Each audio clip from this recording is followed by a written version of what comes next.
Hey, Pastor Dwain here for Restored Life. Just wanted to give you a shout out.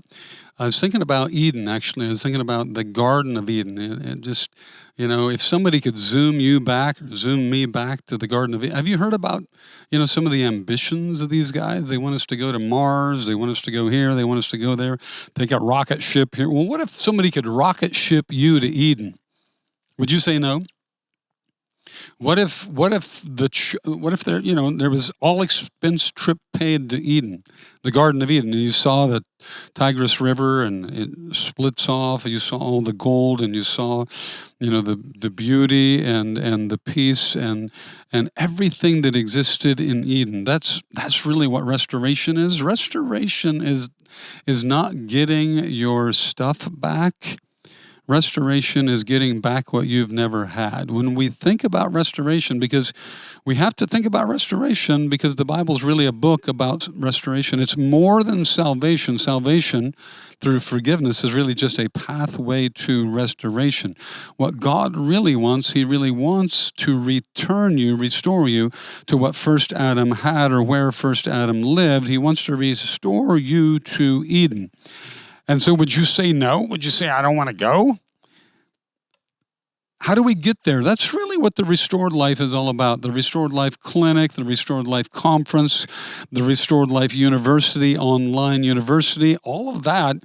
It's really about getting you to restoration. And part of that is getting you set free. I want to read a verse to you because part of what keeps us from our restoration is that we've got stuff. We've got stuff going on.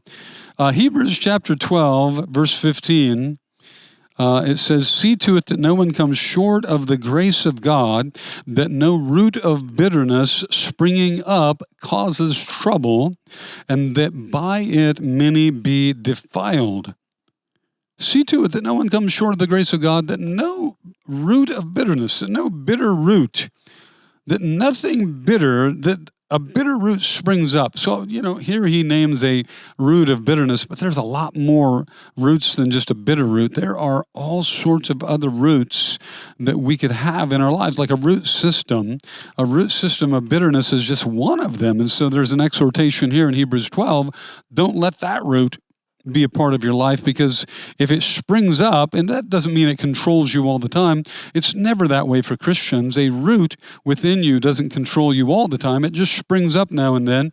And when it does, it causes defilement. It defiles you. It defiles those that it touches.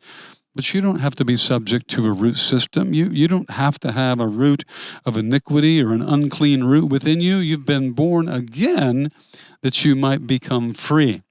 You've been born of the Spirit that you might come into deliverance and freedom.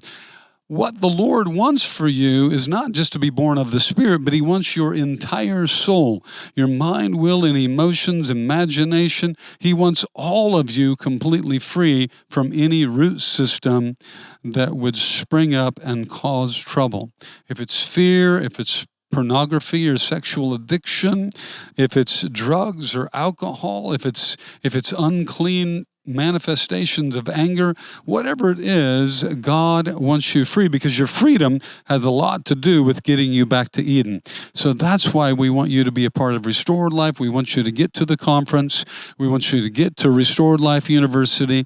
We want you to come and check us out, find out how to become free, because your freedom has to precede your restoration.